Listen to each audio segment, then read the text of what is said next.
എന്റെ ക്ലാസ്സിന് ശേഷം സിറ്റി സുഹൈൽ എന്ന് പറയുന്ന ഒരു ട്രെയിനറുണ്ട്, പുള്ളിയുടെ ക്ലാസ് എടുത്ത് കഴിഞ്ഞ വഴി ചെറു ഡൗട്ട് ചോദിച്ചോട്ടെ എല്ലാവരും കൂടെ അങ്ങ് എഴുന്നേറ്റിരുന്നു. കുറെ വയസ്സായ ആൾക്കാരൊക്കെ ഞാനൊരു ലേഡി ആയതുകൊണ്ട് ചിലപ്പോ എന്നെ കൊണ്ട് പറഞ്ഞാൽ സാധിച്ചില്ലെങ്കിലോ, അവര് ചോദിച്ചതിന് മറുപടി എനിക്ക് അറിഞ്ഞില്ലെങ്കിലോ, അതായിരുന്നിരിക്കാം ചിലപ്പോ അവർക്ക് എന്നോട് ചോദ്യം ചോദിക്കാൻ ഇരിക്കാൻ തോന്നിയത്. സിറ്റി പോയിലൊന്ന് നിർത്തിയ വഴി ചുമ്മാ അച്ഛനെ എന്തൊക്കെ പൊട്ട ഡൗട്ടുകൾ കുറെ എന്നോട് ചോദിച്ചു എല്ലാവരും. എനിക്ക് ഭയങ്കര സങ്കടമായിപ്പോയി. ഞാൻ ക്ലാസ്സിനോട് പറയുകയും ചെയ്തു. ഇപ്പൊ പിന്നെ എന്നെ സമാധാനത്തിലേക്ക് നാലഞ്ച് ചോദ്യം ചോദിച്ചു, അത് വേറെ കാര്യം. അപ്പൊ അതോട് ചോദിച്ചോ,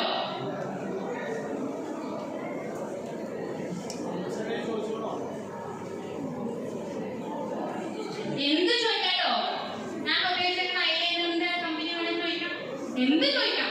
നമ്മള് ലിപ്സ് മാത്രമേ ഉള്ളൂ, പിന്നെ നിങ്ങളുടെ അത്രയും കൺസേൺ ആയിട്ട് ഇരിക്കുന്ന കുറച്ച് ആൾക്കാരേ ഉള്ളൂ ചോദിക്കാൻ. ഞാൻ സുഖമാണ്, ഞാൻ വളരെ ഹാപ്പിയാണ്.